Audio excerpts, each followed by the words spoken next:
Hey guys, it's Mitch. How's it going? We're back around again for some more Youngblood. Will the Youngblood ever end? Yes, next issue. But we're not quite there yet. Today we're looking at Youngblood number 9 by Jim Valentino. So just before we get into it, if you enjoy the channel, if you feel like you might want to help out a little bit, what you can do is in the description, there's a link to my Patreon, and if you subscribe there, that'll give you access to everything I do, from the Blood Force stuff to the YouTube videos before they get uploaded to YouTube, as well as some Patreon exclusive content. So yes, this is the first of the Image X Month books that we've looked at. I should get around to more of them. I mean, ones like Spawn and Wildcats we'll get to eventually.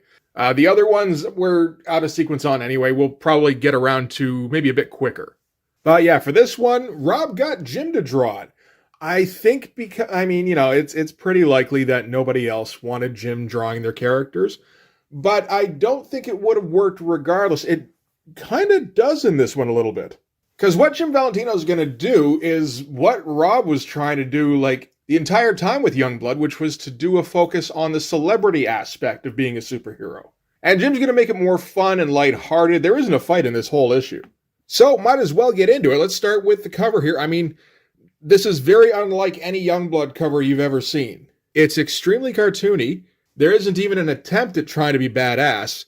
And it's more of a real kind of comic book cover, where it kind of reflects what's going on in the issue. Like, quick, what happened in this issue? No? How about that one? No? You're not sure? Okay. How about that one? No? You still can't get it? Like, even if you didn't recognize it for, you know, this is the Jim Valentino one, you'd still know this is the one where Badrock goes Hollywood. And we've got what I suppose is the entire team here. We got Badrock, of course, Night Strike, Die Hard with a Vengeance, Vogue, and Troll. And he's even destroying the couch. You know, like, getting in some details. Why not? All right. So this one is written and penciled by Jim Valentino, inked by Dan Fraga. I think that's a good combo, actually, because Dan Fraga does tend towards the cartoonier side of things. Colored by Byron Talman. I'm usually not a fan, or at least I wasn't on Bloodstrike. We'll keep an eye on it in this one anyway. And oddly, no credit for Rob Liefeld as creator. How would we know? Maybe Jim Valentino's the creator on this one. So yeah, if you're a standard Extreme Studios fan and you're looking for some badass Youngblood adventures, this is not going to be the comic for you. We're going to start out with a big, action-y, speed-line-y splash as Badrock announces that he's been optioned by Paragon Pictures. That's a good one. And there's a note here, this story does not necessarily conform with any known continuity. Imagine that. That is one thing. This issue does take place at a very odd time, because in Youngblood, there is some stuff going on in that they're setting up extreme sacrifice, actually. And in fact, oddly enough, this one is cover dated September, which is the same as issue 8. So I assume they released it at the same time. And it being sort of just vaguely in the timeline somewhere, I suppose you might as well, considering that issue 8 goes directly into issue 10. But yeah, we're going to focus on Badrock to open things up here. We're not going to try for badass. We're not going to go for realistic. We are going to go completely cartoony on this one. And we get to see how Badrock's jaw works, apparently. Like I said, we're not going to try too hard to make anything look plausible in this one. So Badrock is super stoked, and he's going to go around from Youngblood member to Youngblood member to fill them in on the exciting news that he has been optioned for something by a movie studio. And I'm sure he's looking for some excited reactions, but this is Youngblood, and the deal here is that all of them have been through this before. Shaft tells him, be careful what you sign. Vogue says, you really should see a lawyer. Oh, she's in her workout gear. Night Strike says, keep your eyes on the ancillaries, and make sure your points are based on gross, not net. Troll tells him to just watch out for those Hollywood types. And as Badrock yells, I'm going to be a star, yippee, Die Hard just goes, oh no. And, you know, fun sequence, kind of moving through, I assume, the Youngblood rec room. The rug matches up here. The floor seems to match up here. Yeah, it all just kind of, he's just kind of moving through it all. Fair amount of detail, too. This looks like something that Val's having a bit of fun with, actually. And this is one thing with Val. I've said for a while, he's not comfortable doing superhero stuff, really. I was going to say just like extreme superhero stuff, but really any superhero stuff. I don't think he really sees the point of having superheroes fight against each other. He can't figure out how to make anything look cool when he's drawing it. He doesn't really go for the dark and gritty stuff. I mean, we saw in The Pact, his big plot twist was a moment of basic human decency. I get the feeling that Val is most at home doing stuff like Normal Man, which is what he did in the 70s and 80s, which is cartoonish, parody kind of stuff. But yeah, it definitely looks like he's having a lot more fun than he would be, I mean, even on his own goddamn book. So we cut to a big old jet plane flying from, I imagine, Washington, Arlington, somewhere around there, to LA. And Badrock's going to sing the entire way there, just irritating everybody else on the plane. And Badrock arrives in LA, goes, "I'm here, swimming pools, movie stars, where's my limo?" And he actually has a limo lined up, and Jeeves here guides him through the crowd who aren't really waiting for him. Like, there's no, like, teeming masses. There's no Beatles reception here. He's just kind of a dude who happens to be big and rocky because this is the Image universe and that shit happens. So, yeah, Badrock gets in the limo, somehow fits in there. And Jeeves takes him back to the hotel to freshen up a bit before the big meeting. And we're going to end with a photo of LA, which is like, okay, I mean, Jim, this isn't even Jim's book. I guess we can kind of let that slide. But you see the faces he's going for here? Like I said, not trying to be realistic, not trying to be gritty. These are just cartoon faces. I'm guessing that's one of Val's kids. So they get to the hotel, and Badrock is super impressed because they've got a jacuzzi, a big screen TV, kitchen, loaded bar. Which sounds an awful lot like his rec room, actually. But whatever. Badrock's a dumb kid. He's like 16 in this. So the fact that this is all just for him, that would be impressive, sure. And of course he freaks out over the fact that they've got shampoos and conditioners in the bathroom. Not really maybe processing that he's not going to be able to use them. Maybe that's the joke there. I think that's probably the joke. And Jeeves now wants to hurry Badrock along because they're actually late for their meeting now. The meeting's for 12:30. It's 1 o'clock now. Badrock's like, hey, well, they can't start without me. I should check to see if there's a hockey game on, or a dirty movie, or some cartoons or something. But Jeeves is eventually able to shuttle him off and get him to the studio for his big meeting. There's some decent perspective going on here. It's a little bit funky here and there, but not too bad.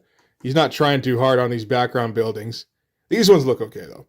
And I kind of like this shot of Badrock here, actually, where he's just all, like, bulging muscle and like stretching his shirt out and stuff. I think maybe Dan Fraga had a fair bit to do with that.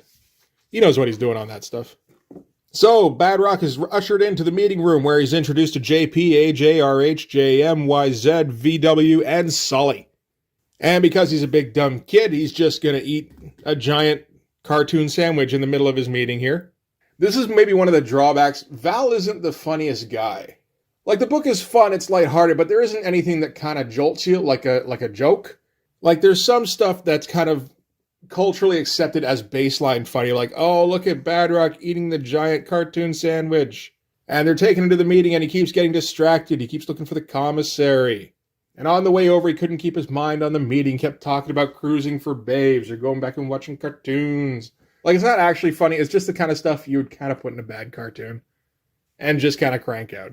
But I mean, I don't know if Jim thinks this is funny or if this is just like what he thinks should go into a cartoon book. So at the table, we've got all these seedy business schmucks who are just falling all over themselves to compliment Badrock, just like every stereotype we've seen of greasy Hollywood people, where they're all telling him, we just love your story. It's got it all. Humor, pathos. All we need is a little skin. He's like, hey, I'm not that kind of guy.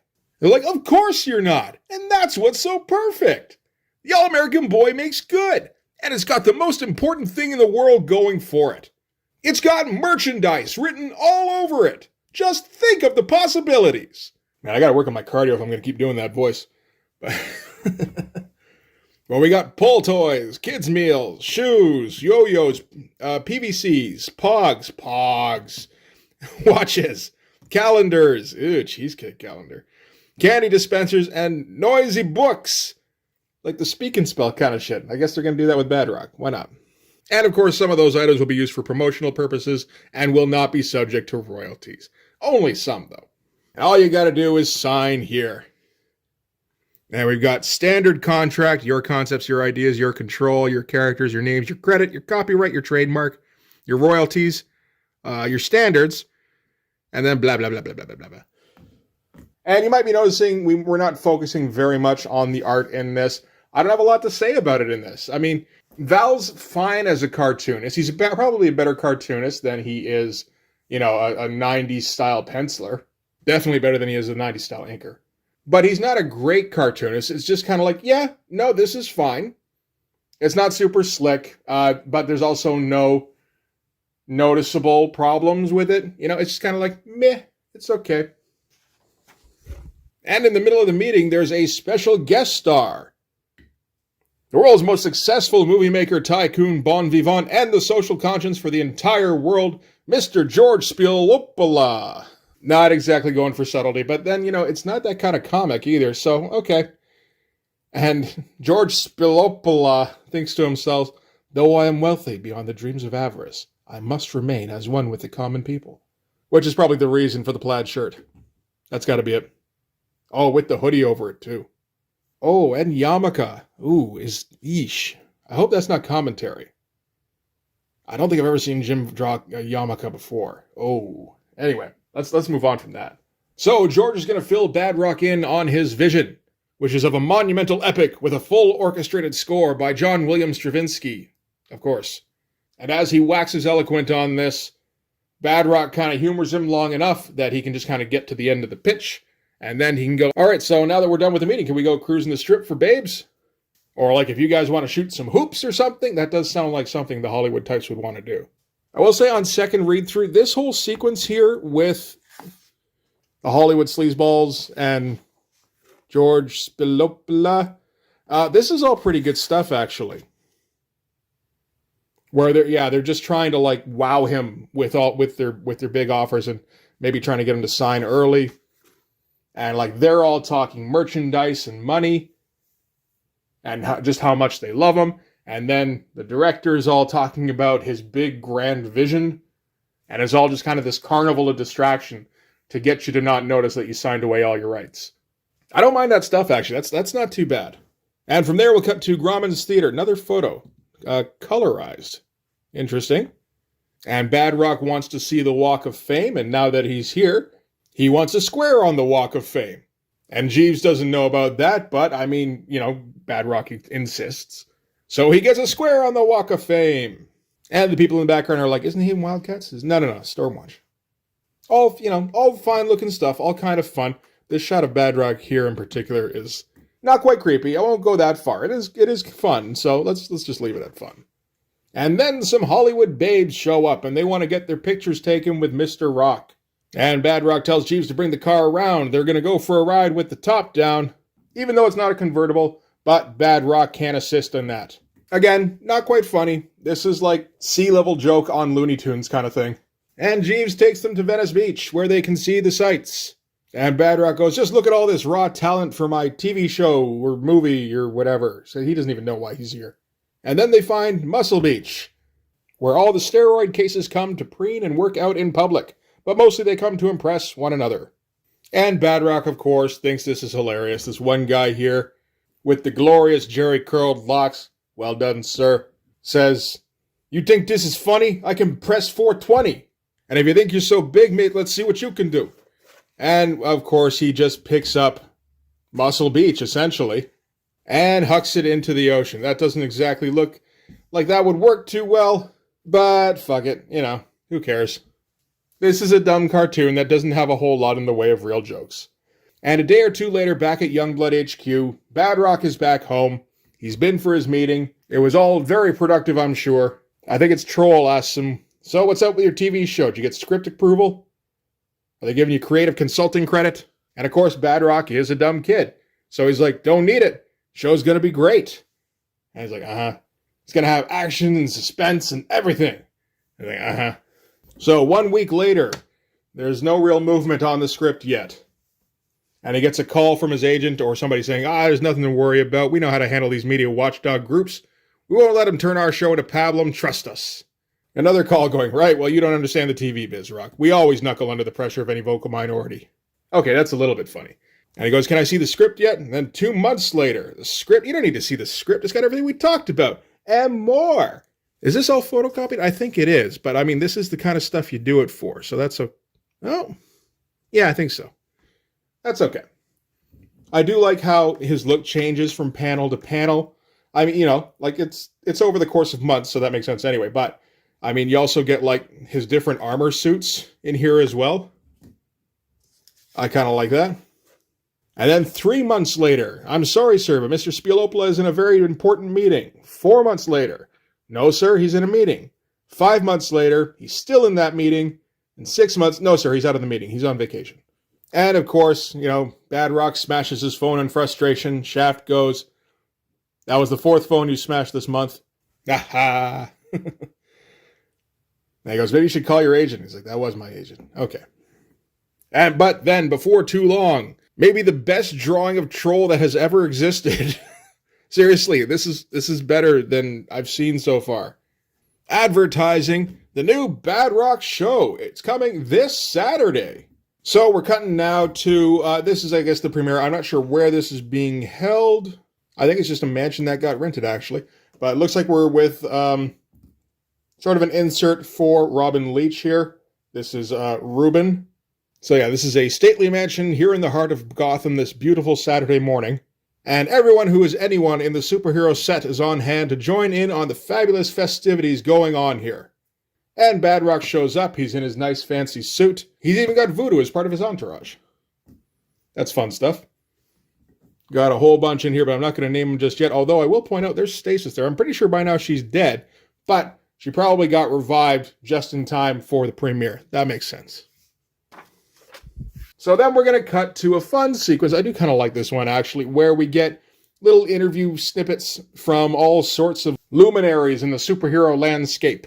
So Vogue thinks it's great. She's so happy for him. Grifter's like, I don't really see how that compares to our show, which is actually kind of funny.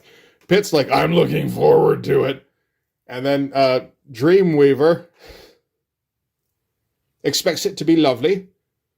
I'm sure that's exactly what Dreamweaver sounds like. Hellshock says, let's just keep our fingers crossed. Fun Hellshock drawing here, actually, with all the splattered stuff. That's good stuff. Shadowhawk says, spine tingling. I don't mind that. Unidentified says they think it's amazing, spectacular, and sensational. Max doesn't have a clue what's going on. That seems appropriate. Officer Dragon, CPF, says no comment at this time. That's probably the best drawing Val's done of Dragon, actually. Spawn glows, so no comment. Wildstar says it's a great day for us all. Velocity says, I think he's so cute. And Name Withheld says, get that camera out of my face. I believe that's meant to be Wolverine. That's actually kind of a cool shot. Why don't you do that all the time, Val? And then they all gather around because it's starting. And we get a little George Perez, eat your heart out. I think George would have put a bit more detail. That's okay. This did take a shit ton of work, I'm sure.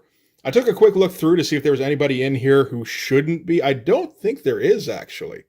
However, I did notice Blacklight, Slam, and there's Handgun in his Majorette outfit. So before he got sort of the outfit redo. And Badrock has Voodoo and Vogue keeping him company on the couch. I think this is Timmy in the front. It's a fun bit. I couldn't really find Cutlass in here, but honestly, you know, she's blind. She doesn't need to be here. So yeah, the Badrock show gets started. And Badrock's like, I want to savor this moment. As the cartoon Badrock comes on the screen and goes, howdy, hidey ho, boys and girls. What time is it? It's rockin' time. And apparently the Badrock song is, oh, I'm so big, I'm so large, I look just like a big fat barge. He's got a power paddle from outer space, and he doesn't mind a pie in the face. I'm not sure where the power paddle comes from, but sure. And yeah, everybody's just shocked at first, and then, of course, everybody starts laughing at Badrock.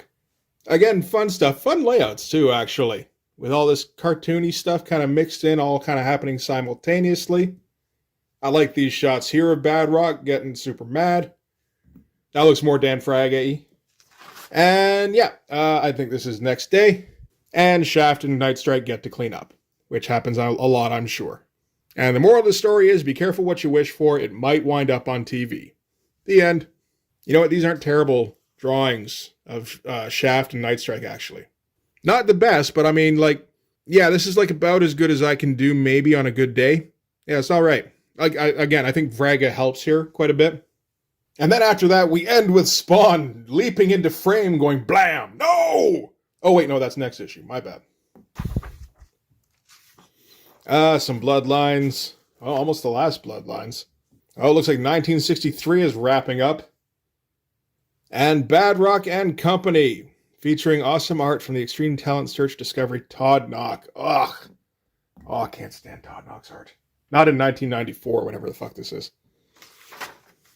And there's a New Blood crossover, apparently. A 2-part crossover between New Men and Team Youngblood.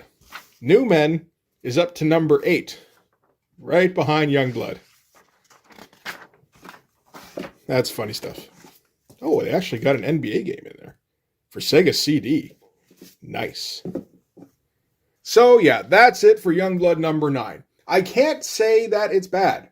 You know, there have been bad Youngblood books. Man, that was a tongue twister. And I think this might be better than 1 or 2 of them. Like I said, most of it isn't actually funny. When Val gets into, like, specifics about dealing with Hollywood types, it starts to get there. Some of this reads like it must have been like the story of Rob Liefeld's life for a little while. I would not be surprised if that was the case. But yeah, it's actually kind of fun. And like, you know, it's lighthearted. And it's, you know, a full 22 pages. And the tone matched the art. And, you know, and it's $3.50, which, yeah, that's about standard right about now. Although the paper isn't glossy. This is more like heavy newsprint. Like 2-ply or something. I don't know. So yeah, it's like, I give it like, you know, it'd be like a 6 out of 10. If that was a thing. I don't think I ever need to read it again. But I'm not regretting having spent those 10 minutes reading that comic. You know, it's okay. So maybe the next one of these we should do then is Shadowhawk number 0. Because that is done by Rob, of course.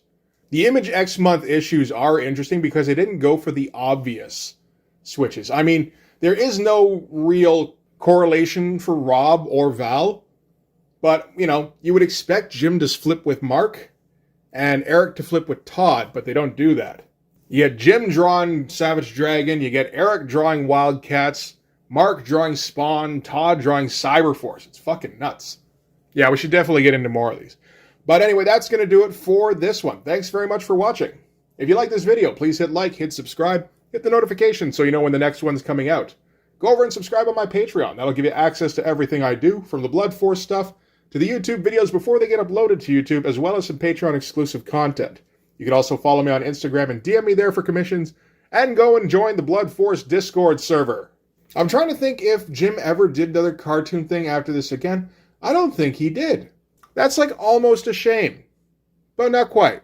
For a rich guy who's only, you know, like kind of good at drawing cartoons, yeah, you know, I guess you can pack it in at the end of the day. Anyway, that's it. Thanks again for watching. I'll see you guys in the next one. Bye-bye.